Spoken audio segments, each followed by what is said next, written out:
इशारे से। हरे कृष्णा।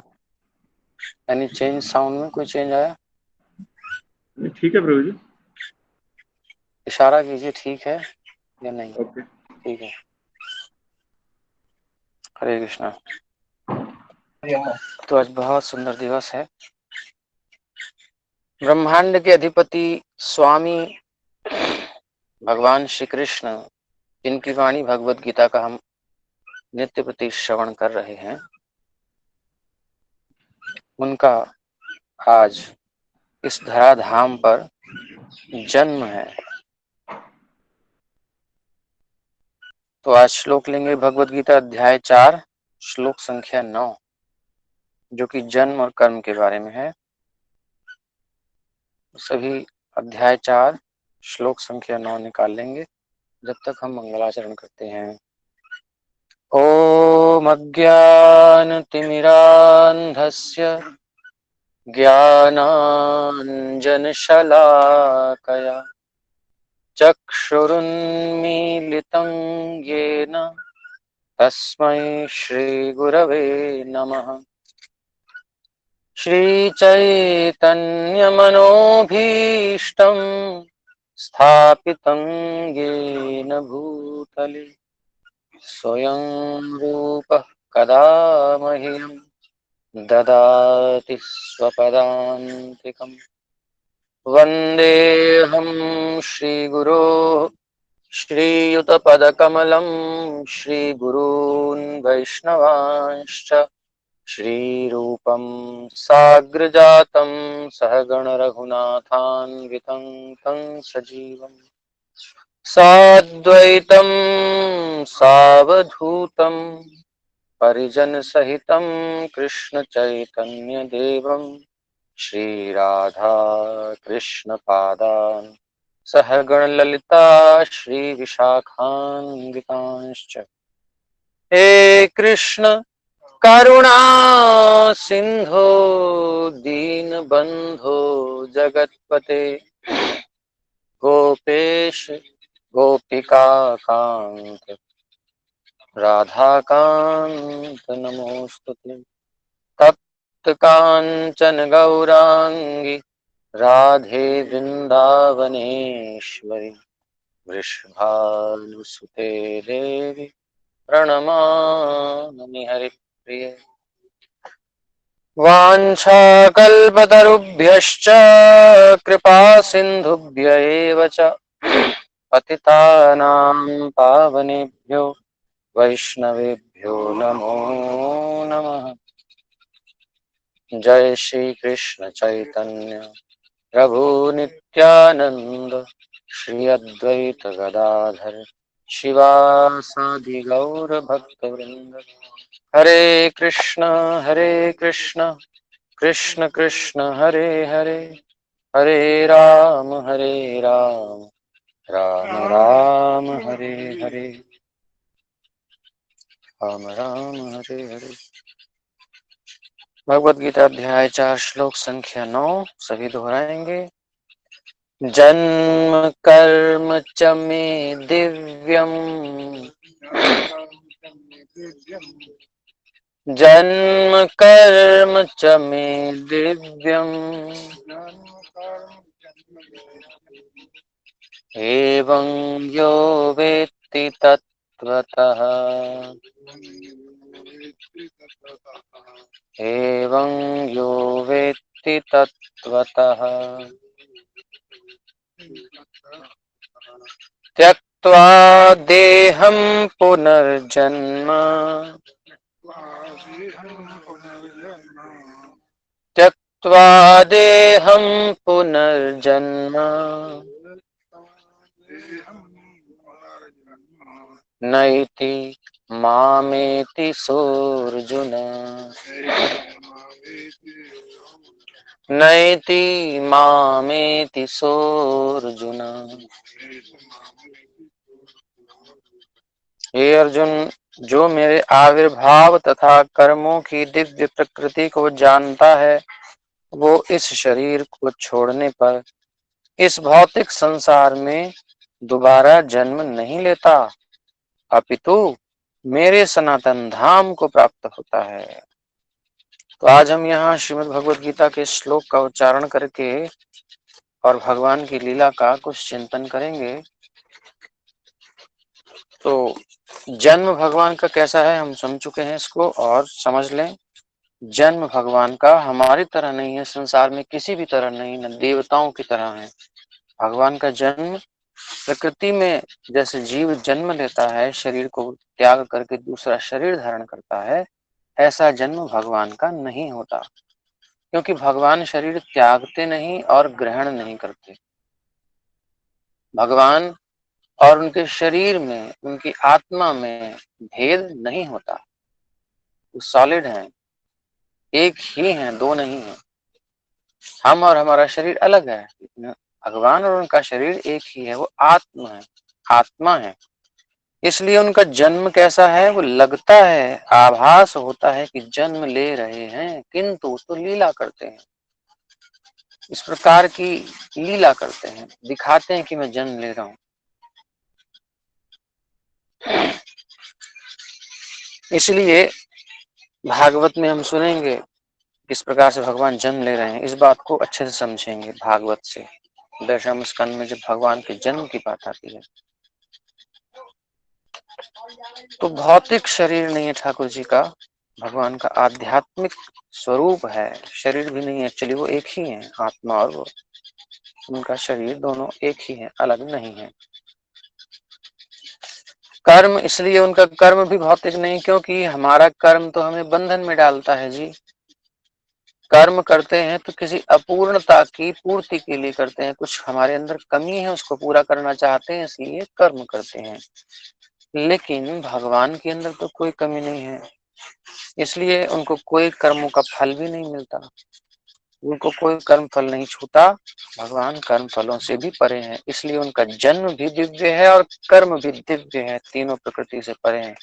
बल्कि उनका जन्म और कर्म सुन करके हमारे जन्म कर्म के बंधन कट जाते हैं, ऐसी स्थिति है। तो ये बड़ी सुंदर बात बताई गई। तो भगवान का जन्म और कर्म इस प्रकार से दिव्य है। तो इसलिए हम भगवान के जन्म और कर्म की चर्चा कर रहे हैं, ताकि हमारा भी जन्म और कर्म दिव्य हो जाए, मतलब हम इस संसार में दोबारा ना आए और आनंद पूर्वक रहें, बार बार झंझट से, जन्म मृत्यु के चक्र से, दुखों से, शोक से, रोग से, सब से बच जाएं हमेशा के लिए। जब तक ये शरीर है तब तक तो संभव नहीं है, इस शरीर से परिस्थित होना होगा। बुंदिया पड़ रही है, ठीक है। राधे श्याम, हरे कृष्ण। बाबा लोग गीता ले लो, नीचे चलें फिर क्या करें, चलना पड़ेगा। चलिए, तो ठाकुर जी कह रहे हैं चलो नीचे तो चलते हैं, आप जब तक कीजिए कीर्तन। हरे कृष्णा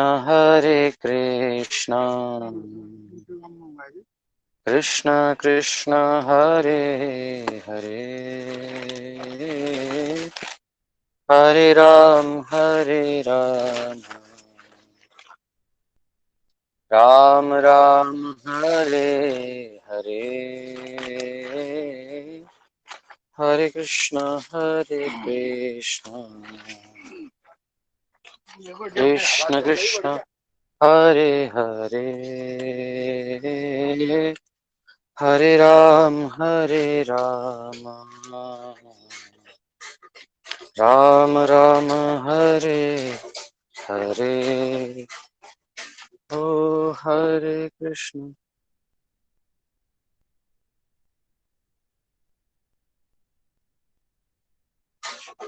हरे कृष्णा कृष्ण कृष्ण हरे हरे, हरे राम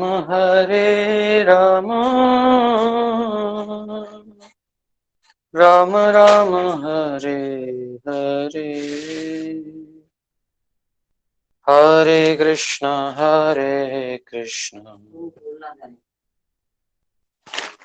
कृष्ण कृष्ण हरे हरे,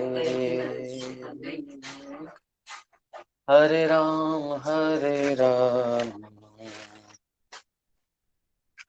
राम राम हरे हरे, हरे कृष्ण कृष्ण कृष्ण हरे हरे, हरे राम राम राम हरे हरे। तो भगवान श्री कृष्ण का जो जन्म है बड़ा दिव्य है। तो आइए सुनते हैं। अनंत करुणा वरुणालय श्री नारायण की अहेतु की कृपा कब किस पर हो जाएगी, कुछ कहा ही नहीं जा सकता। उस दिन में नित्य की भांति ध्यान ही करने बैठा, कौन कह रहे हैं? नंद बाबा।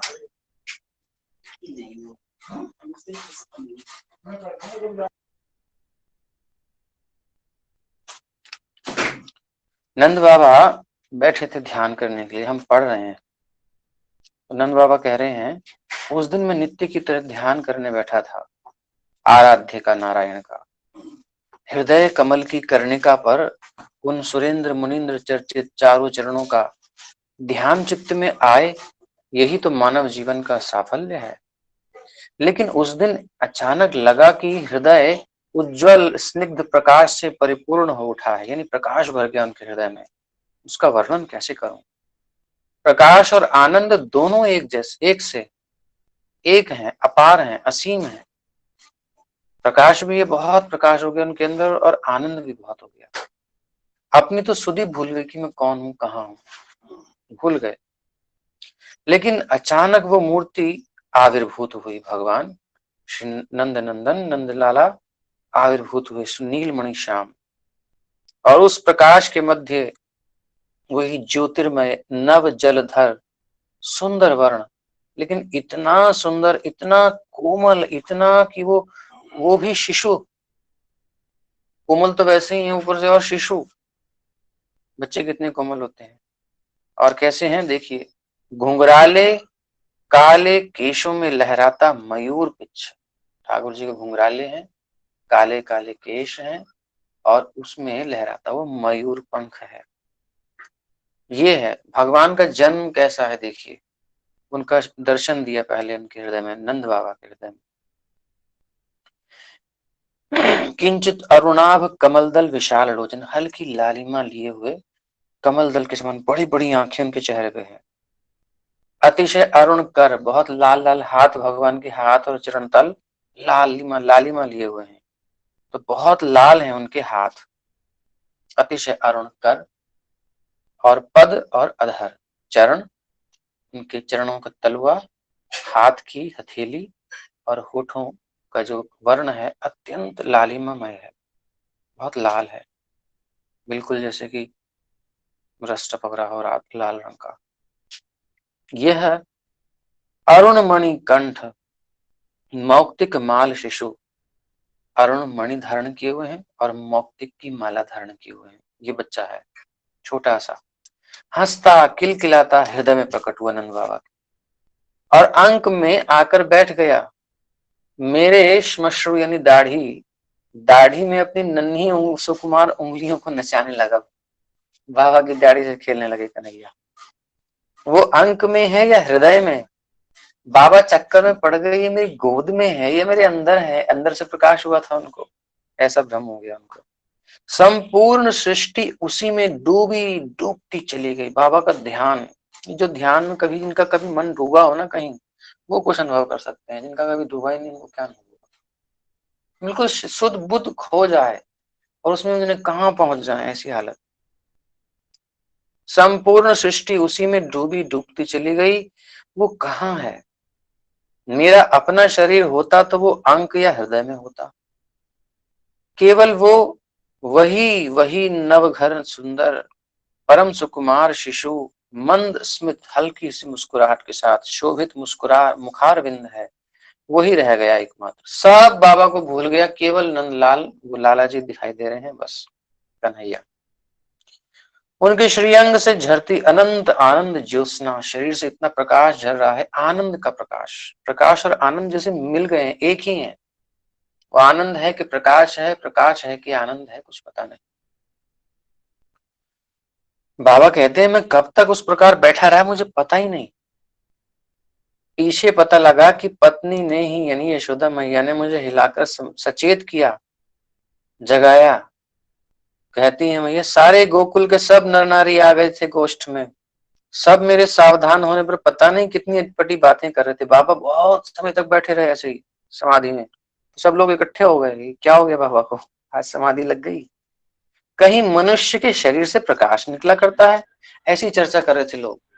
अरे क्यों भीड़ हो गई थी, क्योंकि बाबा का जो प्रकाश था शरीर से बाहर सबको प्रकट दिखाई दे रहा था आभा।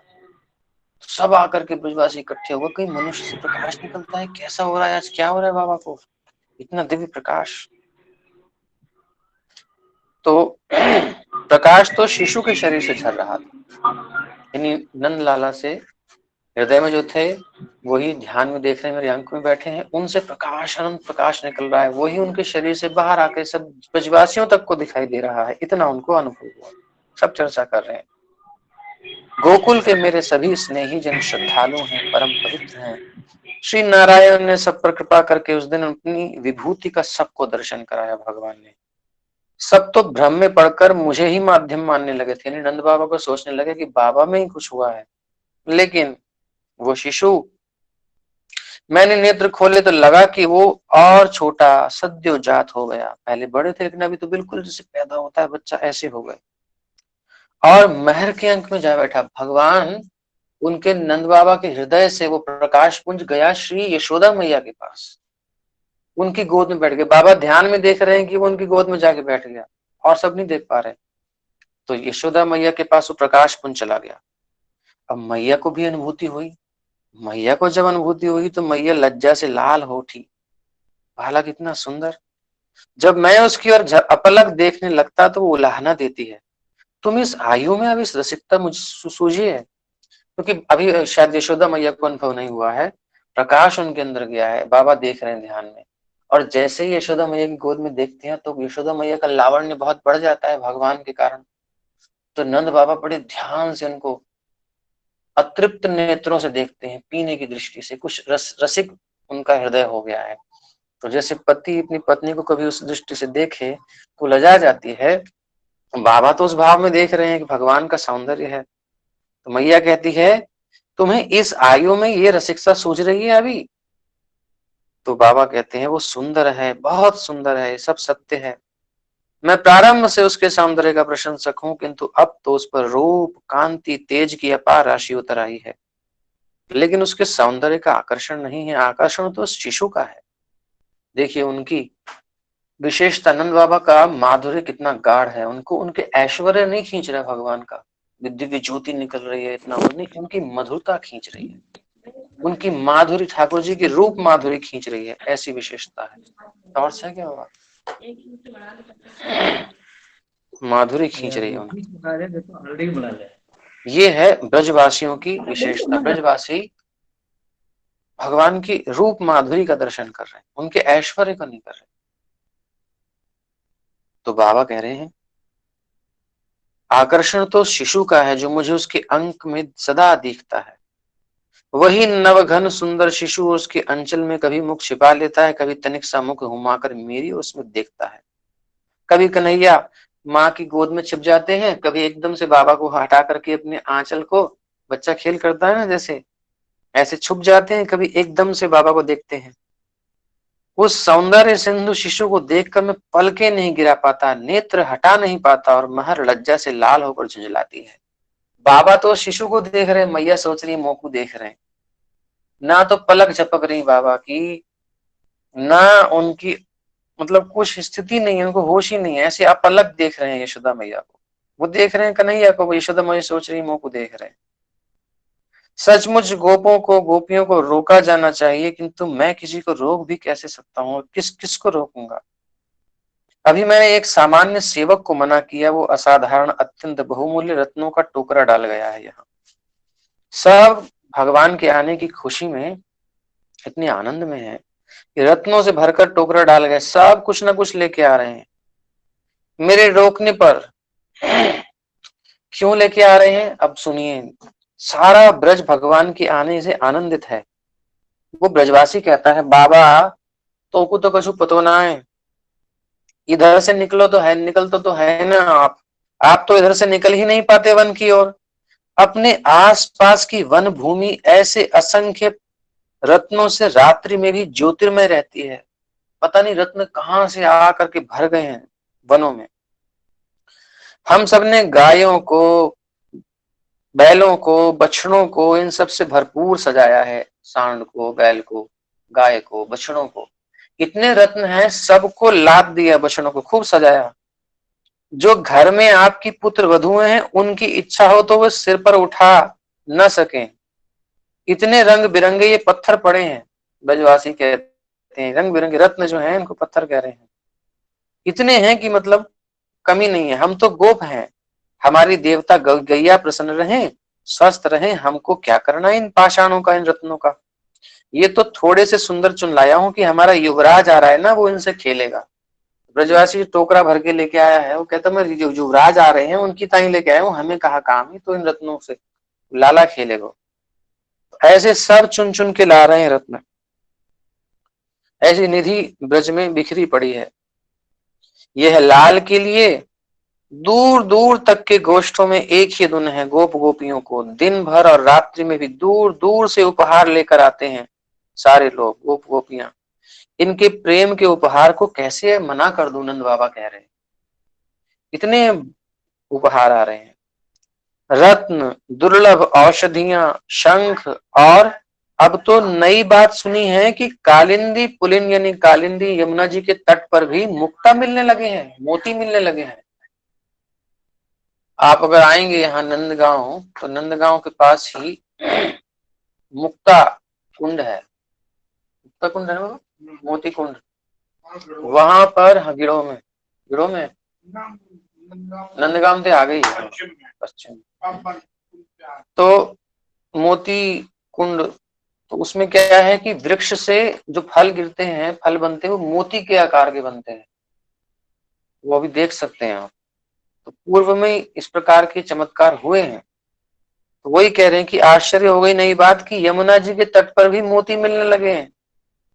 किन्हीं किन्हीं सरों में यानी सरोवरों में, सरिताओं में नन्ही मुक्ता शुक्ति होती है, ये मैंने शबरों से सुना था। लेकिन यमुना में तो ये नहीं थी, कहां से आ गई। ये भगवान की उत्साह में ब्रज सब सज रहा है, सब उपहार दे रहा है। इधर लोग मयूरों को यानी मोरों को, तोतों को, मैना को ही नहीं, बैलों को, गऊओं को, वत्सों को यानी बछड़ों को, मृगों को, हिरणों को भी सुशिक्षित करने लगे हैं, सिखाने लगे हैं। क्या सिखा रहे हैं कि जब कन्हैया जन्म लेंगे तो कैसे उनके साथ खेलना, कैसे उनका मन बहलाना। ये मैं सुनता हूं तो आश्चर्य होता है। बाबा कह रहे हैं सबका उत्साह है, लाल इनसे खेलेगा, ये उसे हंसाएंगे। तो पहले से तैयारी हो गई है इनको रिझाने की, ठाकुर जी को, सब पशु पक्षियों को सब सिखा रहे हैं। जो अपार स्नेह कपि यानी बंदर, कुत्ता तथा पक्षियों से भी आगे बढ़कर गौओं को सुशिक्षित करने लगा है, उसी प्रेम के परवश ये आनंद सिंधु शिशु मेरी महर के अंक में आया है, यानी यशोदा मैया के। अन्यथा नंद के तो इतने पुण्य थे नहीं। नंद बाबा कहते मेरे इतने पुण्य कहाँ थे, वरना मेरे पास आते। यशोदा के पुण्य है। अब जिनका इतना स्नेह है, उनका स्वत्व अस्वीकार कैसे किया जा सकता है। वो आ रहा है उनके प्रेम परवश, और उनकी पुकार से, और उनका ही है, उन सब की पुकार से। तो सारे ब्रजवासी पुकार रहे हैं, लाला आ रहे हैं। इधर अपने गोष्ठ में भी पता नहीं कैसे इतनी अधिक गैया आ गई हैं, कहां से आ गई हैं। मैं गणना करने में कुछ दुर्बल हूं, बाबा गिन नहीं पा रहे। गैया इतनी बढ़ गई, पता नहीं कहां से आ गई। गोलोक की सब गैया आ गई। मेरी ही भूल होगी, बाबा कह रहे हैं। किंतु गोप तो कहते हैं कि उनके गोष्ठों में भी कहीं से बहुत सुंदर सुपष्ट सुरभियां आ गई हैं। मतलब सुरभि गाय आ गई है स्वर्ग से भगवान के स्वागत में। उनकी इतनी गैया हैं सब। गोपों के गोष्ठों में, नंद बाबा के गोष्ठ में, सबके गोष्ठ में एक्स्ट्रा गैया आ गई हैं और बड़ी सुलक्षणा अलग ही उनकी दृष्टि में पड़ जाती हैं। स्वर्ग की गैया आई है। सब गायें कैसी हैं? सद्य प्रसूता, बस अभी ब्याने वाली हैं। बस ये ब्याह, सद्य प्रसूत मतलब ब्याह चुकी है, बिल्कुल हाल ही में, हाल ही में ब्याही है, बछड़े सहित है। अथवा शीघ्र होने वाली है, तो ब्याह गई हैं बिल्कुल अभी अभी, या ब्याने वाली हैं। और उनका दूध तो इतना बढ़ गया है मानो वो दूध से ही बन गई हो, इतना दूध हो गया है। दूध ही दूध भरा है, अंदर कुछ है ही नहीं। गोप क्या कहते हैं? पूरा महावन भली प्रकार मृदुल तृणों से इस वर्ष भरा है। लताएं पुष्पों से और तरु फल भार से झुके हैं। इतने हरे हरे तिनके हो गए, मतलब घास हो गई है, हरे हरे तृण, गैयाओं के लिए सुंदर व्यवस्था, पूरा भरा हुआ है वन। लताएं बिल्कुल हरी भरी हो रही हैं। जो वृक्ष हैं वो फलों से लदे हुए हैं और लद के झुक गए हैं नीचे कि हमसे फल ले जाओ कन्हैया के लिए। वन में जो मधुमक्खी के छत्ते होते हैं उनकी तो भरमार हो गई, पता नहीं कहां से इतने छत्ते हो गए। और मधुमक्खियां देखिए कैसी हैं, वो छोड़ छोड़ के मधु भर के उसमें, और मधु पूर्ण छत्रक छोड़कर छह दूसरा छत्रक बना लेती। एक छत्ते में मधु भर दिया और उसको छोड़ के चली गई दूसरे छत्ते पे। वो उनमें कब्जा नहीं दिखा रही, कह रही है इसको ले जाओ कन्हैया के लिए, उनके अभिषेक में काम आएगा। सब सेवा कर रहे हैं ब्रजमंडल में। ऐसा है ब्रजधाम जहां हमें जाना है, इसे ले लो और हमारा श्रम सार्थक करो, मानो आमंत्रण दे रही हो मधुमक्खियां भी। तो अभी भादों का प्रारंभ ही है, लेकिन स्नान करने जाता हूं तो यमुना का जल इतना स्वच्छ, इतना निर्मल हो रहा है कि तल तक के कण स्पष्ट दिखते हैं। बिल्कुल तली तक के, नीचे तक के कण यमुना जी के साफ दिखाई देते हैं, इतना साफ जल। तो गोकुल का सबसे बड़ा सौभाग्य है कि इसमें महर्षि शांडिल्य के समान तपोधन पुरोहित प्राप्त हुए हैं। शांडिल्य जी पुरोहित हैं। तो इस प्रकार से बड़ा सुंदर ब्रज मंडल का दर्शन हो रहा है। जिसकी इतनी प्रतीक्षा थी, सब लोग प्रतीक्षा कर रहे हैं, और वो कब आया यहाँ किसी को पता ही नहीं। कन्हैया जिसकी इतनी प्रतीक्षा कर रहे हैं, वो कब आ गए किसी को पता ही नहीं चला। धात्री मुखरा कहती है, मुखरा नाम है, माता को तो ये भी पता नहीं कि उसके अंक में एक आया था या दो आए, और कन्या आई या कुमार आया। यशोदा मैया को यही होश ना है। कैसा आश्चर्य हो गया। बाबा कहते हैं मैं तो सुन के हंस पड़ा। मेरी महर सदा से सुकुमारी है। ये जो कथा चल रही है, हमने पहले भी बताया, भी फिर से समझ लीजिए, ये नंद बाबा के मुख से हम सुन रहे हैं कथा। वो बता रहे हैं कि क्या क्या हुआ, उस दृष्टि से हम सुन रहे हैं। तो नंद बाबा कहते हैं मैं तो सुनकर हंस पड़ा। मेरी महर सदा से सुकुमारी है, यानी यशोदा मैया बहुत कोमल है, सुकुमारी है। तो फिर वो इस असह्य श्रम से शांत होकर सो गई होगी, तो क्या आश्चर्य है, क्योंकि बहुत श्रम होता है संतान में, तो सो गई होंगी। ऐसा नंद बाबा सोच रहे हैं। सो तो मैं गया था और सभी ऐसे अचेत सो गए थे कि कोई आकर कुमार को उठा भी ले जाता तो किसी को पता नहीं लगता। इतने अचेत होकर सब के सब सो रहे थे। कहने का मतलब कि वसुदेव जी आकर के ले भी गए तो पता नहीं चला किसी को। कई दिनों से सब उत्साह के कारण जाग रहे थे। लगभग आधी रात को ही वो प्रबल वर्षा, तीव्र वायु वेग, बहुत तेज हवा चलने लगी। ऐसे में मनुष्य को नींद तो आई जाएगी। चुपचाप सो रहने के अतिरिक्त उस घोर अंधकार में और वर्षा में कोई करता भी क्या जी। बरसात हो रही है, आंधी आ रही है, तो आदमी सो जाता, क्या करेंगे कुछ जाकर। तो लगभग ब्रह्म मुहूर्त में सूतिका गृह से मंगल वाद्य की ध्वनि उठी और बहन सुनंदा हंसी से खिलती दौड़ती आई। भैया बधाई है, भाभी के अंक में ब्रज का युवराज आया है। मेरी ये अनुजा, यानी नंद बाबा की छोटी बहन सुनंदा, बचपन से बहुत सीधी है, पगली है।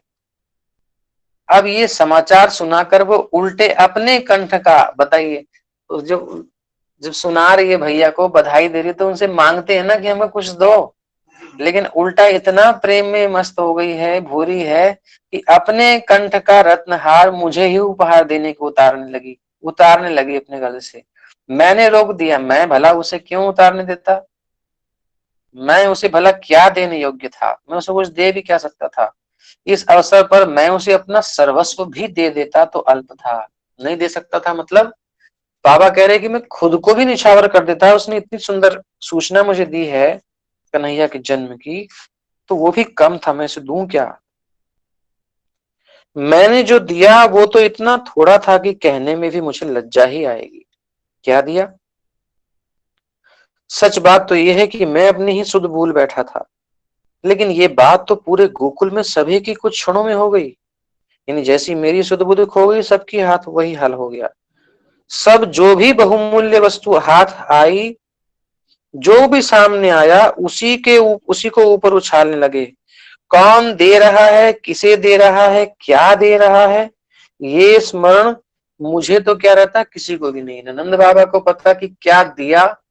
वो तो हृदय निछावर हो गया खबर सुनते कि कन्हैया आए हैं, श्याम सुंदर आए हैं। सबकी चेतना ठाकुर में लीन हो गई।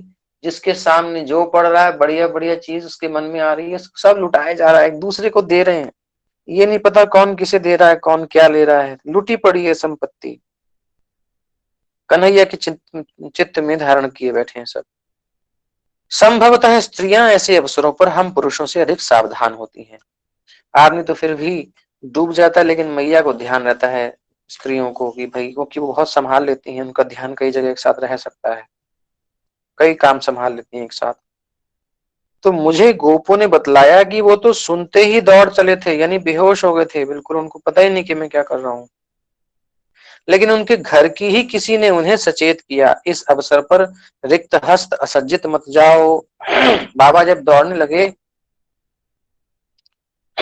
यानी घर के जो पुरुष लोग थे वो दौड़ने लगे जब, तो उनकी स्त्रियों ने उनको समझाया कि ऐसे अवसर पर खाली हाथ नहीं जाते, सज कर जाते हैं। अपने उत्तम कंचुक उत्तरीय उष्णीश किसी दूसरे दिन के लिए नहीं है, जो वस्त्र है धारण करने के लिए गोपों के, वो सब वस्त्र किसी और दिन के लिए थोड़ी है। सुंदर सुंदर वस्त्र धारण करो। अपने घर में उस नवागत के उपहार के लिए भगवान श्रीहरि ने सब कुछ दे रखा है। जल्दी से श्रृंगार करके आप जाइए। सब लोग श्रृंगार करके जा रहे हैं। श्रेष्ठ, मैं तो बाबा कह रहे हैं, मैं तो सुनते ही ऐसा हो गया कि कुछ क्षण कोई कोई अंग हिलता ही नहीं था। बिल्कुल जड़ हो गए बाबा आनंद में। जैसी खबर सुनी सुनंदा के मुंह से, बाबा बिल्कुल जम हो गए। इतना आनंद उनको हुआ। और फिर इस आनंद के उद्रेक में वो क्या करने लगे कुछ पता नहीं। नंदिनी बहन ने सावधान किया, भैया सर्वस्व तो आज लुटाने का सौभाग्य मिला ही है, लेकिन अभी तत्काल महर्षि शांडिल्य को बुला लो। ये सब तो लुटाते रहोगे, लेकिन शांडिल्य मुनि जी को भी बुला लो। नांदी मुख और जात कर्म संस्कार पहले तो होना ही चाहिए। मैं किसी को कहूं, इतना सावधान कहाँ था, स्वयं ही दौड़ा। बाबा के कितने सेवक है, बाबा ने किसी को नहीं कही, जैसे ही सुनी तुरंत खुद ही दौड़ पड़े, इतने आनंद में। लेकिन महर्षि तो सब कुछ जानते हैं, तो महर्षि को बुलाना क्या था। महर्षि तो तुरंत देखा तो सामने से चलते ही आ रहे हैं। वो तो ब्रह्म मुहूर्त से भी पहले उठकर चल पड़े थे। मेरी देहली पार करते ही मुझे दर्शन हो गए, बाबा कहते हैं। उन्होंने अपने शिष्यों को, सब ब्राह्मणों को, मुनि महर्षियों को संवाद देने भेज दिया था। और नंद बाबा को तो उन्होंने प्रणिपात करने से भी पहले आदेश दिया। बाबा प्रणाम करते शांडिल्य जी को, इससे पहले ही बाबा ने, शांडिल्य जी ने बाबा को आदेश दे दिया, जाओ शीघ्र यमुना स्नान करके आओ। तो बाबा तुरंत दौड़े। बाबा जल्दी से दौड़ करके यमुना जी का स्नान करके आए।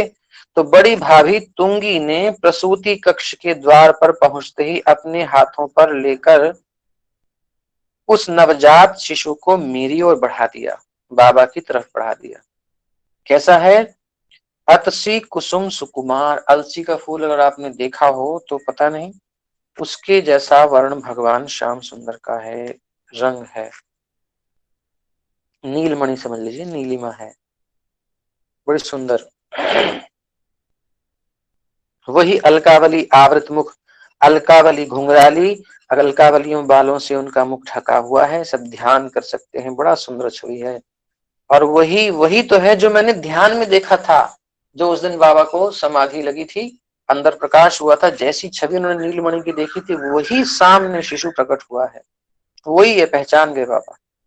मैं तो उसे देखते ही अपने आप को भूल गया। अब नंद बाबा के बड़े भाई उपनंद जी ही जानते होंगे कि पूजन कैसे हुआ, क्योंकि इनको तो होश ही नहीं है, इतने बेहोश हो गए, आनंद में लाला के दर्शन में खो गए। आगे क्या हो रहा है बड़े भैया देख रहे होंगे, इनको नहीं पता। नांदी मुख श्राद्ध कैसे हुआ, वो ही मुझसे सब कराते रहे। बाबा तो मंत्र मुग्ध हो गए उस छवि को मन में बसा करके, उन्हें पता ही नहीं हाथ कौन पकड़ के क्या करा रहा है, मैं क्या नहीं कर रहा हूँ, वो चल रहा है काम, बाबा तो ध्यान में मस्त है।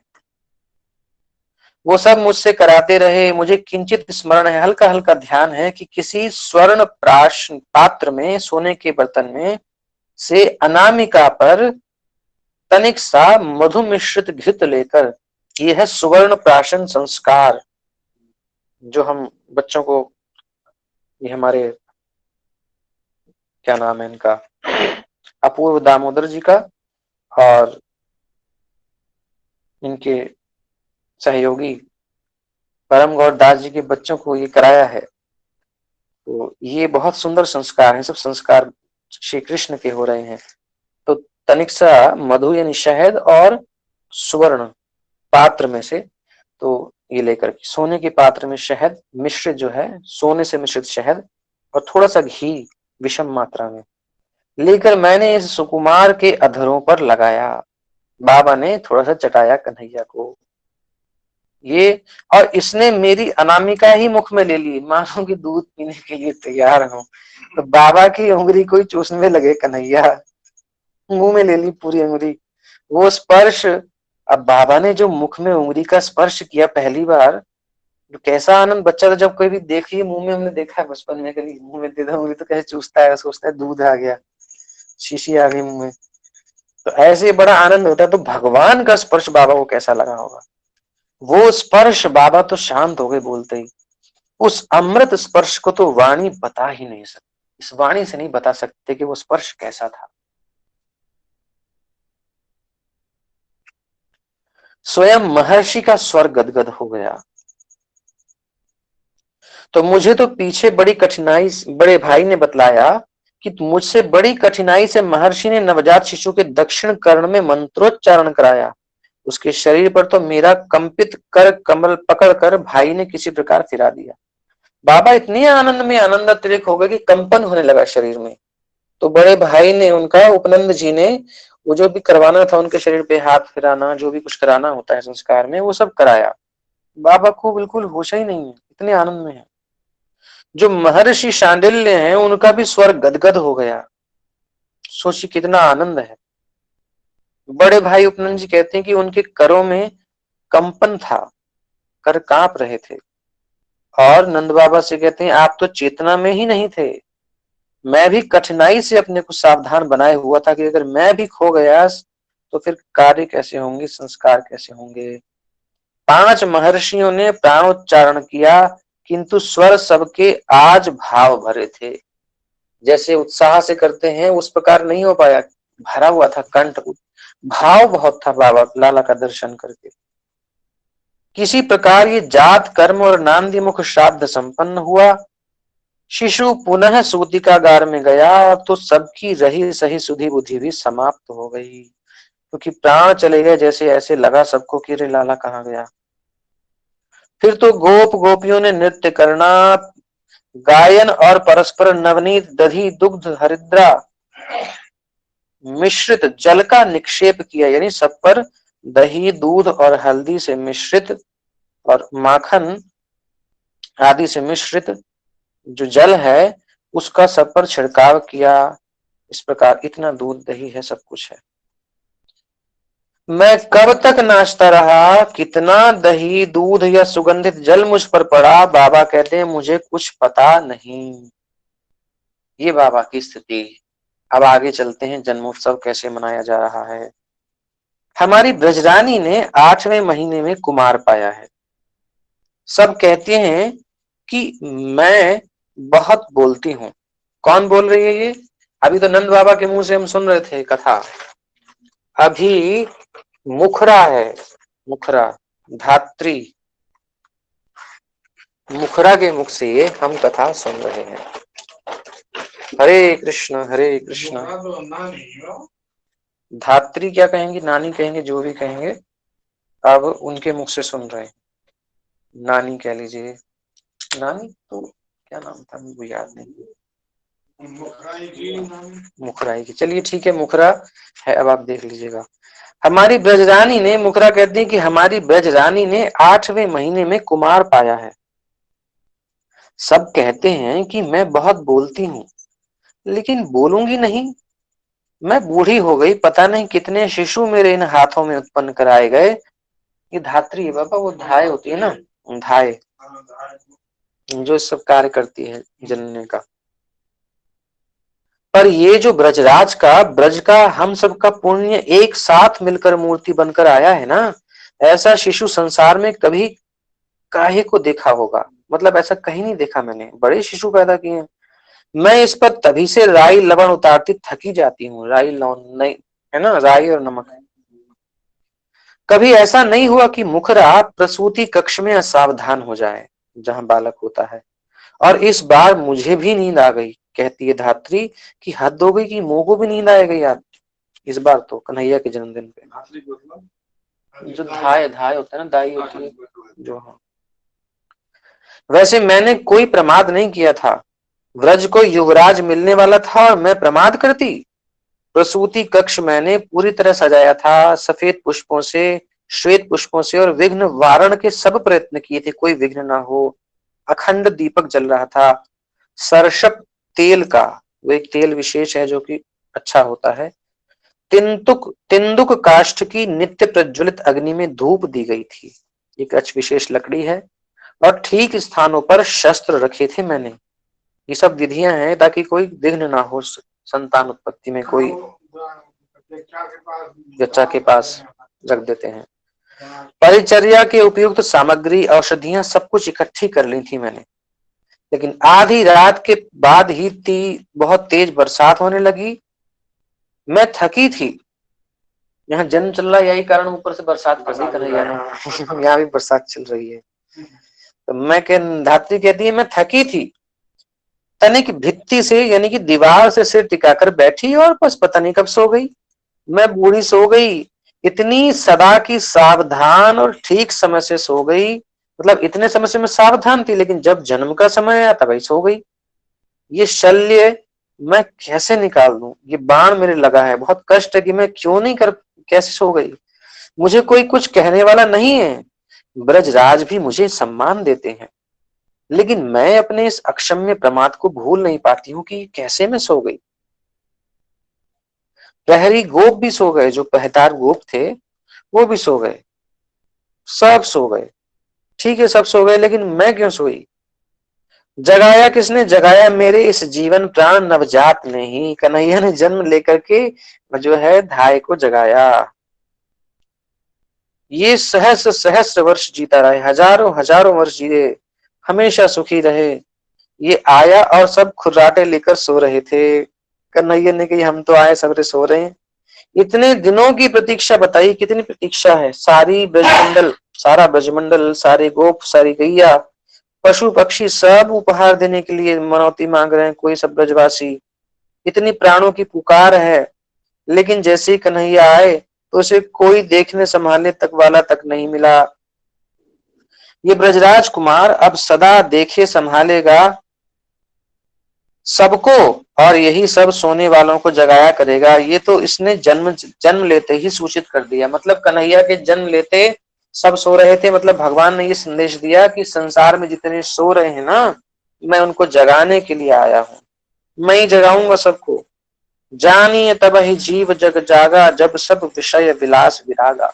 हम देखने के जाग रहे हैं, पर वास्तव में हम सब सो रहे हैं, विषयों में भूले हुए हैं। सुनिए कितना सुंदर भगवान का रूप है कि नंद बाबा स्पर्श करते, ब्रजवासी देख करके समाधि लग गई। उनको पता ही नहीं कि मैं शरीर शरीर है कि नहीं है। सोचिए कितना आनंद है। इस आनंद को छोड़ के हम संसार के तुच्छ विषयों में, जिसमें कि दुख ही दुख भरे हैं, उसको हम भोगना चाह रहे हैं। भगवान जगाते हैं और इन विषयों से वैराग्य करा देते हैं और अपने रूप में आसक्त करा देते हैं। इतना सुंदर रूप है। किसी को ये पता नहीं कि रात्रि में उत्पन्न कब हुआ। जात कर्म के समय महर्षि ने मुझे बुलवाया तो लगा कि आज मैं क्षमा नहीं की जाऊंगी, मेरी क्षमा नहीं होगी। महर्षि ने जब बुलाया शांडिल्य जी ने, लेकिन महर्षि महान दया के सागर हैं। मैं हाथ जोड़कर कांपती हुई खड़ी हुई तो उन्होंने अभय दे दिया। मुखरा, आज तो आनंद का अवसर है, आज त्रिभुवन को अभय करने वाला आया है, तू डर क्यों रही है? इनको डर था कि मैं सो गई थी, कुछ कहेंगे। कठिनाई से मैं गिड़गिड़ाते हुए कह सकी कि किसी प्रकार से मैं सो गई थी गुरुदेव, सब सो गए थे, पर मेरी समझ में ही नहीं आता था कि लाल का जन्म लग्न कैसे निश्चित होगा। क्योंकि भैया वो बनानी है ना जन्म पत्री, तो जन्म का लग्न देखना पड़ेगा। जब कोई था ही नहीं जाग रहा तो कैसे पता चलेगा? तो महर्षि कहते हैं, तेरा अपराध नहीं है री। उन्होंने अपने नेत्र बंद किए महर्षि शांडिल्य ने, और फिर कहा, वो जो योग माया अनुजा बनकर आई और चली भी गई ना, उसकी शक्ति अपार है। योग माया की जो वसुदेव जी ले गए थे, उसकी लीला, उसने सभी को बाह्य चेतना से सुला दिया। तो तू क्या करेगी? तू भी तो सोएगी ना, चिंता मत कर। मैं नहीं जानती कि ये योग माया कौन है, मुक्रा कहती है। वो कब कहां से आई और किधर चली गई पता नहीं। उसने क्या किया होगा। मैं तुरंत दौड़ गई थी प्रसूति कक्ष सावधानी से देखने की वहां कुछ अस्त व्यस्त ना कर गई हो। यानी जैसे ही बाबा ने कहा ना महर्षि शांडिल्य ने कि वो योग माया ने सबको सुनाया था, वो आई और चली गई, तो ये भोरी भारी मुकरा सोचती है कि कहीं सच में कुछ गड़बड़ ना कर गई हो, आई थी चली गई, हमको सब कुछ सुला गई। तो वो प्रसूति का कक्ष देख करके देखने दौड़ी कि सब सामान ठीक ठाक तो है कि नहीं है। ऐसी भोरी भारी। इसका लग्न कैसे निश्चित होगा? मैंने हाथ जोड़े जोड़े हिचकते हुए कहा। प्रसूति गृह देखकर शीघ्रता पूर्वक आते ही जैसे लौट के आई, फिर पूछा, कैसे लग्न निश्चित करेंगे? किसने तो देखा नहीं जन लेते। महर्षि ने आश्वासन दिया, निश्चय हो जाएगा। लेकिन तू सचेत कैसे हुई? तुझे होश कैसे आया? सच सच कहा मैंने, मुखरा कहती है। सबको तो इस लाल ने सचेत किया है, मैं कहां से सचेत होती। मुझे भी इसने रो रो कर प्रसूति कक्ष को गुंजित कर दिया। जब ये रो रोने लगा जोर से तो मैं भी वहां सो रही थी, सो जाग गई। महर्षि कहते हैं, अरे सब सो रहे हैं अनादिकाल से माया की गोद में, ये जगाने के लिए आए हैं, इसलिए रोए हैं। ये रो रो कर सबको उठा रहा था, लेकिन मैंने इसे अभी मात्र स्तन दिया नहीं है। जात कर्म से पूर्व तो इस सुकुमार को दुग्धपान नहीं कराया जाना चाहिए ना। अब ये रो धोकर स्वयं रोने लगा है, सोने लगा है, नहीं रो रो के थक गया है। लेकिन इसका लग्न तो महर्षि शांडिल्य जी ध्यान धारण करके और कहते हैं, रोहिणी नक्षत्र में उत्पन्न हुआ है। महर्षि कह रहे थे, प्रसूति कक्ष में सर्प होना चाहिए था, किंतु मैं भागकर देखने गई तो महर्षि ने मुझे रोककर पूछा, इसके अग्रज तो स्वयं भगवान अनंत यानी दाऊ जी वो वहां थे कि नहीं? तो दाऊ तो वहीं थे। तो बस सिद्ध हो गया कि वहां सर्प का एक जो होना चाहिए था। तो दाऊ जी तो शेष के अवतार हैं, शेष स्वरूप उनके अवतार हैं, इसलिए दाऊ जी वहां थे। तो यानी लक्षण भी सब ठीक से हो रहे हैं, जो लग्न है उसका भी निश्चय हो गया। अब क्या होता है? कल पता नहीं कब दाऊ उठा और अपने पलने से, अब बता रही है आगे, अपने पलने से उतरकर प्रसूति कक्ष में आ गया। रोहिणी रानी तो व्यस्त थी, दाऊ जी की मैया रोहिणी वो व्यस्त थी इस बच्चे की ओर। तो तब उसका ध्यान गया जब ये अपने नव प्रसूत अनुज यानी कन्हैया के समीप शैया को पकड़कर खड़ा हो गया और हंसने लगा। दाऊ जी जो थे ना, जब तक श्री कृष्ण आए नहीं तब तक ना तो वो बोलते थे, ना चलते थे, किसी से बात नहीं करते थे, गूंगे की तरह बैठे थे, अपंग की तरह, मतलब कुछ उनके अंदर शक्ति नहीं है। सबको डर था कि कैसा बालक है ये। लेकिन जैसे ही श्री कृष्ण आए, आज दाऊ दादा उठे और उठ करके और कन्हैया के पास गए। भगवान का ही वेट कर रहे थे, प्रतीक्षा कर रहे थे, और जाकर के क्या करने लगे, खड़े हो गए शैया को कन्हैया की पकड़ के और हंसने लगे जोर से। आज बोला पहली बार दाऊ जी ने। ये उसे देखता था और सिर हिला हिलाकर हंसता था। मुकरा कहती है ये दाऊ कन्हैया को देखता था और सिर हिला हिला के हंसता था। खूब छोटे छोटे दोनों हैं। इतना हंसता रहा जैसे पूरे साल की रोकी हुई हंसी अभी पूरी कर लेगा। इतने हंसे दाऊ दादा कन्हैया को देखकर, और अपने दाहिने हाथ की तर्जनी से, जो इंडेक्स फिंगर है, उससे धीरे से छूता था कन्हैया को और कहता था उठ। अब उस बोलने में कितनी मधुरिमा होगी दाऊ जी की, हम सोच नहीं सकते। फिर हंसने लगता, दाऊ जी फिर हंसने लगते। अब ये अपने नवजात अनुज का साथ ही नहीं छोड़ना चाहता। इसके हंसने बोलने स्वयं उठकर चलने से तो सबका आनंद 100 गुना बढ़ गया है।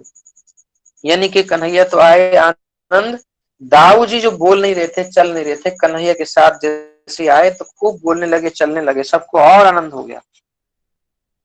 तभी तो ब्रजनाज ने जब जाकर कहा भाभी आज तो ये उदासीनता का वेश बदल डालो। रोहिणी जो थी ना, वो सादे वस्त्र धारण करती थी, पति तो थे नहीं उनके, वसुदेव जी थे जेल में, तो उनको प्रोषित भर्तृका के अनुसार साधारण वेश श्रृंगार नहीं करती थी, साधारण वेश धारण करती थी। तो ब्रजराज यानी नंद बाबा ने कहा कि आज तो कम से कम इस उदासीनता के वेश को छोड़ दो। आज तो लाला दाऊ आपका बालक भी बोलने लगा है, प्रसन्न है, और आज कृष्ण का भी जन्म है। तो उन्होंने सर्वाभरण सजा लिए। रोहिणी ने स्वीकार किया ब्रजराज के इस निमंत्रण को, इस वचन को, और रोहिणी जी ने आज सारे आभूषण सजा लिए। अपने स्वर्ण गौर सुंदर, रोहिणी जी का वर्ण कैसा है, सोने के समान गोरा वर्ण है रोहिणी जी का। उसमें सुंदर अंगों में और ऐसी साड़ी धारण की है जैसे नई वधू हो गई हो, बिल्कुल नई नई ब्याहता आई हो। आज के महोत्सव की व्यवस्था भी तो उन्हीं को करनी है। रोहिणी जी लग गई व्यवस्था करने में। महोत्सव होगा आज, जन्मोत्सव। तो उधर क्या होता है, शांडिल्य जी बताते हैं सबको, देखो इसके बुध शनि मंगल चंद्र और गुरु, ये 5 ग्रह तो उच्च के हैं। ध्यान में बाबा ने सब देख लिया कब कन्हैया का लग्न है। स्वगृही है और शनि के साथ शत्रु भवन में बैठा है, शत्रुओं का संहारक होगा ये। तृतीय में राहु सर्व विघ्न बारक होता ही है, और नवम का केतु मोक्ष तो इसके स्मरण से प्राणियों को प्राप्त होगा। शांडिल्य जी बता रहे हैं ये सौंदर्य का, श्री का, सुयश का, अनंत का धाम, अनंत धाम, यानी सौंदर्य अनंत होगा, श्री भी अनंत होगी, इसका यश भी अनंत होगा, अपने सुहृदों का सब प्रकार से कल्याण करेगा। सूर्य स्वग्रही है सुख भवन में, इतना तो मैं भी जानती थी, अतः मैं भी धात्री हूँ, अंततः मैं भी धात्री हूँ, मुखरा कह रही है। शिशुओं के ग्रह भले मैं न जानूं, उनके अंग लक्षण तो जानती ही हूं। इस लाल लाल के ये कमल लोचन, ये इसकी बंक भौहें, और इसके वक्ष पर जो सोने की रोमावली का भ्रमर है। भगवान के वक्ष स्थल पर सोने की रोमावली है, सोने के रोए हैं। वो कैसे हैं, वो लक्ष्मी जी वहां विराजमान है। रोमावली का भ्रमर है, वो मैंने देख ली है। ये बहुत सुकुमार है। सभी नवजात शिशु सुकुमार होते हैं, वैसा नहीं है। ये तो लगता है कि सघन मेघों से बना है, घने मेघों से बना है, बादलों से। और मुझ बूढ़ी के कर कठोर हो गए हैं, इसे स्पर्श करते मेरा हृदय कांपता है कि इतना कोमल है। मेरी बूढ़ी के हाथ वैसी कठोर, जवान तो हूं ना, बूढ़ी है गई हूं, सो कितना कष्ट होगा इसको, कैसे मैं छूऊं इसको। इतना हृदय कांप रहा था धात्री मुखरा का। कुछ बड़ा हो जाए तब इसके कर चरण भली प्रकार देखूंगी। वो मुखरा देखना चाहती है हाथ छू करके कैसी रेखाएं, कैसे कर कमल हैं, चरण कैसे हैं, लेकिन इतना डर रही है कि इतनी कोमल है कि कहीं कुछ हो ना जाए। थोड़ा बड़ा हो जाएगा ना शरीर, थोड़ा कठोर हो जाएगा तब देखूंगी। इतना वेग है अंदर से, लेकिन उसको रोक लिया प्रेम का। देखिए ये है भक्त प्रेम, कष्ट नहीं देना चाहते अपने इष्ट को। गोकुल के आसपास वनों में, उपवन में, घरों में जो उसकी माता के उदर में आने के साथ ही शोभा और संपत्ति उमड़ पड़ी है। जैसे ही कन्हैया उदर में आए थे यशोदा मैया के, चारों तरफ संपत्ति जैसे उमड़ पड़ी हो, भीड़ हो गई हो। वो तो सब देखते ही हैं। इतना सौंदर्य वृक्षों में, वनों में। मुझे ब्रजराज के सेवक ने बतलाया कि कालिंदी के तट पर, यमुना के तट पर रेणु के, यानी जो रेत है, रेत के कण, उनके रंगीन कणों से रंगीन हो गए हैं। वनों में तृण पुष्पों से, जल में फूलों से, और भूमि पर रत्नों से नाना प्रकार के मंडल चित्र प्रकट हो गए हैं, विभिन्न प्रकार के चित्र बन गए हैं। एक आश्चर्य हो गया है कि मानो कन्हैया के लिए रंगोली सजा दी है सारी प्रकृति ने ब्रजमंडल की। ये सब हमारे लाला का सौभाग्य सूचक ही तो है, क्योंकि जिनके आने से इतना सुंदर सुंदर हो गया तो उसका सौभाग्य कितना होगा। ये मुखरा कह रही है हम तो पंडितानी नहीं है, हम तो ज्योतिष ना जाने, लेकिन लाला के लक्षण को देख के समझ रही है साधारण बालक ना है। प्रसूति कक्ष प्रांगण तो आज अद्भुत देवताओं के पुष्पों से भर गया। जहां बालक रहता है प्रसूति कक्ष, वहां साधारण फूल नहीं है। आज देवताओं के बड़े बड़े फूल, नंदन कानन से पता नहीं अलक्षित होकर के देवताओं ने खूब फूल भर दिए, खूब फूल पुष्प वर्षा की है आज, अलक्षित होकर के। अवश्य ब्रज के युवराज का जन्मोत्सव मनाया है गगन में, आकाश में देवताओं ने भी। लेकिन यहाँ जो उत्सव आरंभ हो गया है, आज के आनंद में तो सब उन्मत्त हो गए हैं। यानी ब्रज में जो आनंद है उसमें तो सब बिल्कुल पागल से हो गए हैं। अरे इस वृद्धा मुखरा को तो बची रहने दो। यानी सब इतने पागल हो गए आनंद में कि ये मुखरा को भी पकड़ के ले जाते हैं। और वो कहती है अरे मुझे तो प्रसूति कक्ष देखना है, लाला का ध्यान रखना है, नव प्रसूता जो यशोदा है उसकी सेवा करनी है। वो थक गई होगी, शरीर में शक्ति नहीं होगी, उसकी सेवा करनी है। लाल को कहीं अधिक दूध ना पिला दिया जाए, ये भी देखना है। बालक को जितना दूध चाहिए उतना ही देना चाहिए, ज्यादा देने से भी पेट में दर्द हो जाएगा। किंतु कोई आज मेरी पुकार नहीं सुनता। सब कहते हैं चल तू भी चल उत्सव में। मैं भी तो पगली हो गई हूँ, मुझसे भी तो प्रसूति कक्ष में बैठा नहीं जाता। इतना सुंदर उत्सव हो रहा है, मैं कैसे बैठूं। ब्रजेश यानी ब्रजराज यानी नंद बाबा नाच रहे हैं। कैसा उत्सव हो रहा है देखिए। उपनंद, उनके बड़े भाई तक नाच रहे हैं नंद बाबा के। तो सब मुखरा को नचाना चाहते हैं। इसमें क्या उचित है। जब इतने बड़े बूढ़े नाच रहे हैं तो हम नाचेंगे तो कहा है। यशोदा के अंक में लाल आया, मुखरा का तो, मुखरा का ही तो लाल है। यशोदा के अंक में लाल आया, मुखरा कहती है वाके अंक में आयो, मेरे अंक में आयो, एक ही बात है। इतना तादात्म्य है यशोदा मैया के साथ कि उनका लाल है तो मेरा लाल है। वो अपनी इस धात्री को भी तो माँ कहेगा ना। देखिए धात्री मुखरा का आशा अभी से हो गई। यशोदा मैया को माँ कहेगा तो मेरे को भी, क्योंकि मैं सेवा करूंगी तो मेरे को भी कहेगा माँ। अभी से आनंद आने लगा। मुखरा आज नहीं नाचेगी तो कब नाचेगी, हमारा लाल हुआ है। ये नवनीत यानी मक्खन, दूध, दही, हल्दी से मिला तेल, ये परस्पर एक दूसरे पर फेंकते हुए ये प्रेम मग्न उन्मद नृत्य, बिल्कुल उन्माद भरा नृत्य। और हंस रहे हैं खूब ब्रजवासी, जोर जोर से ठहाका लगा के हंस रहे हैं, परिहास कर रहे हैं, खूब आनंद हो रहा है, नाच हो रहा है। ये गोपों का और वृद्धों का भी कूदना। बूढ़े भी आज जवान हो गए कन्हैया के जन्म लेते ही। जितने बूढ़े थे सब कई फुट ऊपर नाच रहे हैं, कूद रहे हैं। मुखरा ही तो है जो गोपों के ब्रजराज और उनके अग्रजों के श्मश्रु कपोल भी नवनीत लिप्त कर सकती है। लेकिन बड़े बूढ़न से मजाक ना ही कर सके ना सब, जवान या फिर छोटे, बड़े बूढ़न की भी मर्यादा है। तो बड़े बूढ़ों से कौन ठिठोली करेगा। तो ये बुढ़िया, ये मुखरा कहती है मैंने ही साहब कहा कि ओ इन सब बूढ़ों को, बूढ़ी इतनी थी, उनके दाढ़ी पर, उनके चेहरे पर, शरीर पर माखन का लेप कर दिया, सबके ऊपर माखन का लेप कर दिया, खूब उनको काय का माखन, जिसमें दूध भी मिला है, दही भी है, हल्दी भी है, तेल भी है, इस सब का मिश्रण बना करके लेप किया जा रहा है। बड़ा मंगल होता है, सुंदर। वृद्धाओं को, वधूटियों को भी कर पकड़कर स्थिर कर सकती थी, इतनी जवान हो गई बूढ़ी माई हमारी, जवान हो गई बिल्कुल।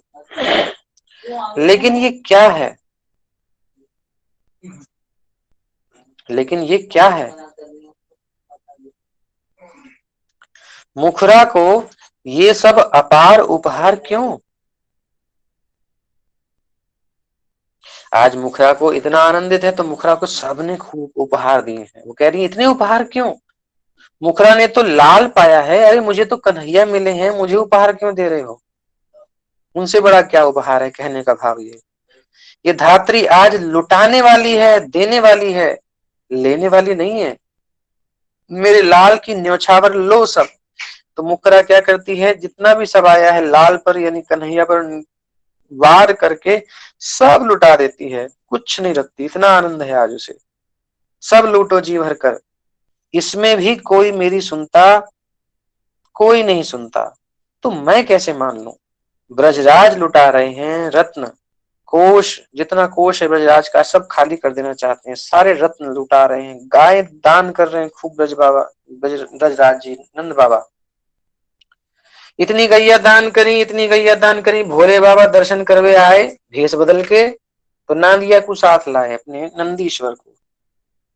बाबा ने इतनी गैया दान करी, भीड़ की भीड़ जा रही है, गैया के झुंडन के झुंड जा रहे हैं। भोले बाबा ने सोची कहीं अपनी अपने इस नंदीश्वर को कोई धोखे में ना ले जाए गैया समझ के, अपनी गैया में कहीं झुंड में लेके चलो जाए तो फिर हमारे नादिया चला जाएगा, हम काय पे सवारी करेंगे। तो उन्होंने कहा करा, नादिया को कस के पकड़ लिया, अपने पास कर लिया, नहीं किधर को आ जा। ऐसी चिंता हो गई उनको, इतनी गैया दान करी बाबा ने, बैल दान किए, खूब वस्त्र, रेशमी वस्त्र लुटाए बाबा ने, खूब ऋषियों को दान किया, मुनियों को, ब्राह्मणों को उन्होंने मनुहारे करके दिया, मना मना करके दिया, नहीं ले लीजिए, नहीं ले लीजिए। वो कह रहे बाबा ना चाहिए ना, और ले लीजिए, लाद लाद के दिया बाबा ने। और लेके ना जा सकते तो फिर सेवक छोड़ दिए, भैया ये सेवक सब हैं हमारे, गाड़ी में भर भर के खूब माल दिया बाबा ने सबको, मनुहारे कर करके ना ले जाओ।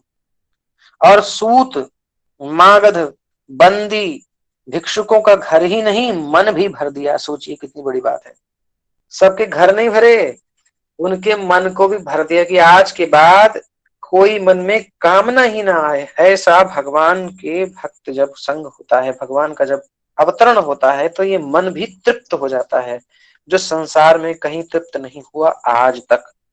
लेकिन श्री कृष्ण के जन्मोत्सव में ये मन भी तृप्त हो गया, मन भी भर गया। आज वो गोपों को, गोपियों को हाथ जोड़कर, पैर पकड़कर, मना मना कर वस्त्र आभरण दे रहे हैं, वस्त्र दान कर रहे हैं, मना मना के। ये उचित ही है। रोहिणी रानी तो महारानी है, ये आज सबका सत्कार करने में लगी, सबका सत्कार कर रही है रोहिणी। और इन्हें कम देना नहीं आता, कम देना आता ही नहीं है। इनके हाथों में तो लक्ष्मी का निवास है, ये जिसे स्पर्श कर दें, जिसे दे दें, उसका अभाव पूरे जीवन के लिए मिट जाए, ऐसी रोहिणी मैया दान कर रही हैं सब। अभी मधुमंगल कह गया, मुखरा मौसी आज सुरांगनाएं आई हैं याचिका होकर, यानी कि देवताओं की स्त्रियां आई हैं भिखारिन बनकर, और मैंने सुरों को यानी देवताओं को, दिव्य महर्षियों को ब्राह्मणों के साथ ब्रजराज के करों से दक्षिणा लेते देखा है मैया। मुखरा मौसी, मधुमंगल कह रहा है, यानी उनकी दिव्य दृष्टि से उन्होंने देख लिया, भगवान के सखा हैं, भैया देवता भी आए हैं भेष बदल के और बाबा से दक्षिणा ले रहे हैं, देवांगनाएं भी आई हैं, महर्षि, बड़े बड़े महर्षि सप्तर्षि आदि सबरे आए हैं। तू आज जो चाहे जितना चाहे मांग ले मां से, मैं ब्राह्मण भी आज तुझे अपने सखा के आगमन में आशीर्वाद दे सकता हूँ। तो मधुमंगल कह रहे हैं, अरे मुखरा मौसी आज मैं ब्राह्मण भी दिल खोल के तुझे आशीर्वाद देना चाहता हूँ, जो चाहे मांग लिया तुम मुझे। इतने उदार हैं मधुमंगल सखा। तो मुखरा मौसी कहती है, मैंने आज झिड़क दिया, इस अत्यंत चपल को आज ही झड़क दिया मैंने। चल हट, आशीर्वाद देने आया मुझे। मेरे लाल को आशीर्वाद दे और मांग ले तुझे जो दक्षिणा लेनी हो। आशीर्वाद देना है तो कन्हैया को दे, मोकू का आशीर्वाद दे रहे हो। मेरे प्राण तो वो है ना। देखिए कैसा भाव है ब्रज का, ऐसा प्रेम है ब्रजराज की, मेरे व्रज नव युवराज की यानी कन्हैया की दक्षिणा लेने महर्षि आए, देवता आए, देवांगनाएं ही नहीं, शारदा, सरस्वती और श्री यानी लक्ष्मी आए, सब अपना सौभाग्य माने इसकी दक्षिणा न्योछावर पाकर। लेकिन मुखरा क्यों मांगे? मुखरा तो माँ है ना। इतना प्रेम है मैया का, है देखो धात्री का। माँ मान रही, मैं क्यों लूं दक्षिणा? मतलब मैं अलग नहीं हूं, मेरा ही लाल है, इतना प्रेम है। धात्री माँ और मुखरा आज देने वाली लुटाने वाली बनी है, ये लेने वाली नहीं है। महारानी रोहिणी महारानी ही नहीं मानेंगी, रोहिणी नहीं मानेंगी। इनकी दृष्टि बचाकर कोई भी आज निकल नहीं पाती। सबको कुछ ना कुछ दे के भेजती हैं, बहुत कुछ दे के भेजती हैं, कोई रह ना जाए, ऐसी पैनी दृष्टि है रोहिणी मैया की। इनको सबको इनका सत्कार उपहार आज स्वीकार करना ही पड़ता है। तो मुखरा धात्री है, इसे प्रसूति कक्ष में ही रहना है और मैं इस गृह की सेविका, मेरा रोम रोम कण कण इसके अन्न से पला पुष्ट हुआ। महारानी का प्रसाद मेरे मस्तक पर। तो मुखरा ने रोहिणी मैया के द्वारा प्रसाद ग्रहण कर लिया। महारानी ने मुझे आज इतना दिया कि मेरी अनेक पीढ़ियां भी उसे समाप्त नहीं कर सकेंगी। मेरा ये लाल सकुशल रहे कन्हैया, ब्रज इसकी छाया में फले फूले। मुखरा ने आज क्या नहीं पाया इसे पाकर, ये आया अब और पाना क्या शेष रह गया। बस ये मिल गया, कुछ नहीं चाहिए। लेकिन ये जात कर्म में ही बहुत शांत यानी थक गया है, सोने लगा है। और मुझे सावधान रहना है कि प्रसूति कक्ष के पास ज्यादा शोर शराबा ना हो, कन्हैया को सोने दो। श्री कृष्ण जन्म महोत्सव की जय, शिल रूपाद की जय। हरे कृष्ण कृष्ण कृष्ण हरे हरे, हरे राम राम राम राम हरे राम हरे हरे। हरे कृष्ण। कैसा रहा आपका जन्मोत्सव?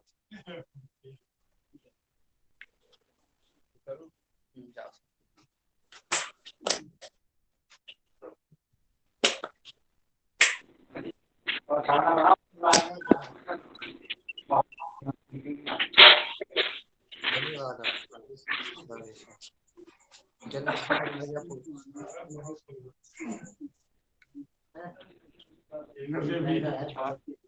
कोई सुन भी रहे थे कि नहीं? हरे कृष्णा प्रभु जी, नरसिंह आरती पर करें। हाँ आप ये बताइए, समझ में आ रहा था कुछ नहीं? हाँ जी, हाँ जी, आ रहा था।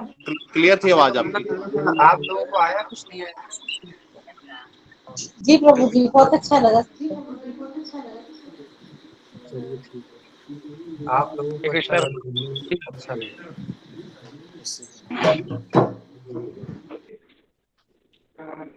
हरे कृष्ण प्रभु जी। हरे कृष्णा। अरे 2 खूब घंटे कीर्तन चलने देंगे कीजिए क्लास आप प्रभु जी। जी। 2 घंटे।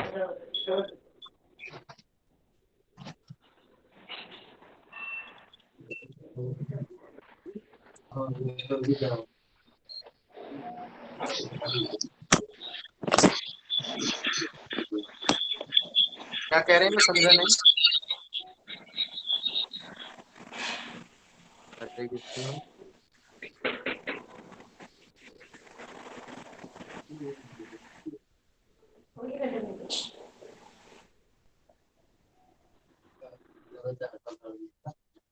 सबको श्री कृष्ण जन्म की बधाई है। आप क्या कह रहे हैं हमें समझ में नहीं आया, जो करना है कीजिए और सबको आगे बढ़ाइए। अभी रात में हम कीर्तन करेंगे लेकिन वहाँ नेटवर्क आता नहीं, इसलिए इसको लाइव नहीं कर सकते।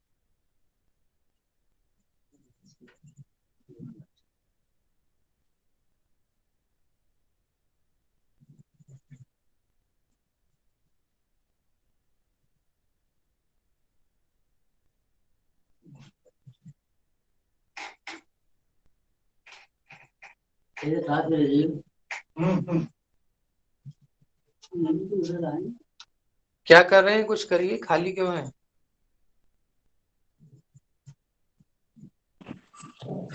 राधे राधे गुरुजी। हाँ जी, कोई नहीं है तो आप ही कीजिए। हरे कृष्णा प्रभु जी, पुस्तक जो उसका नाम क्या है जहाँ से आप पढ़ रहे थे? वो हम अभी कीर्तन हो रहा है, बाद में बता देंगे आपको, व्हाट्सएप कर देंगे।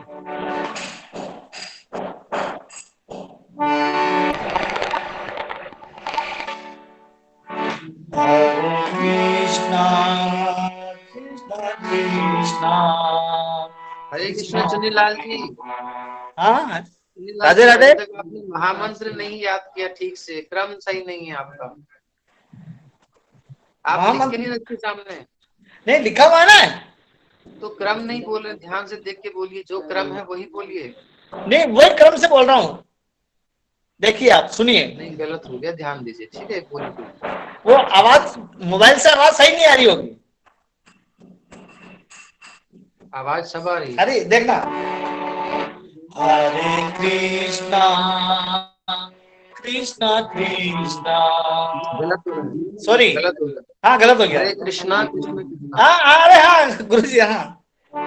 हरे कृष्णा कृष्णा कृष्णा हरे हरे, हरे राम राम राम हरे हरे। हरे कृष्णा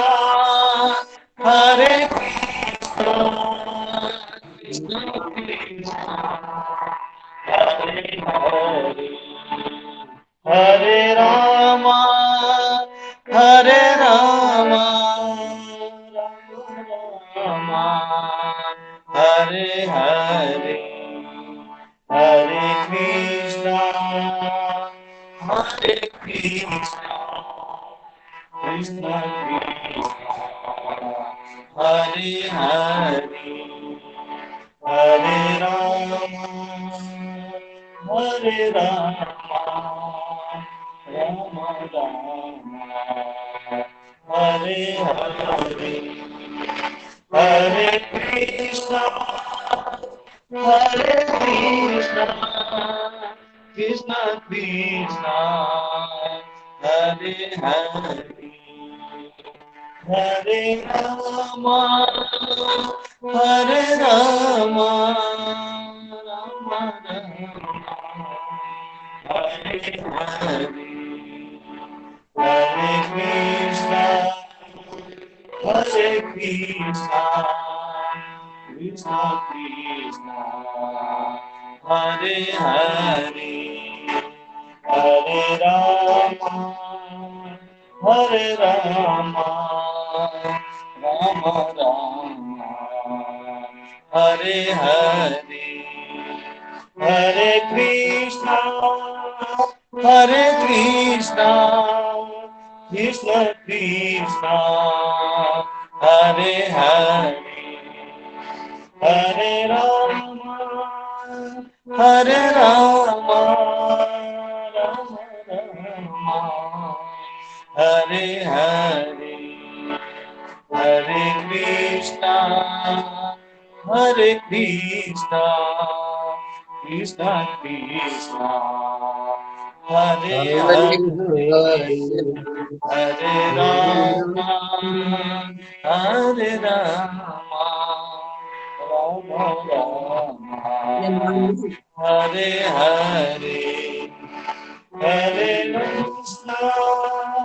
हरे कृष्णा कृष्णा कृष्णा हरे हरे, हरे राम राम राम हरे हरे। हरे राम हरे कृष्णा कृष्णा हरे हरे, हरे राम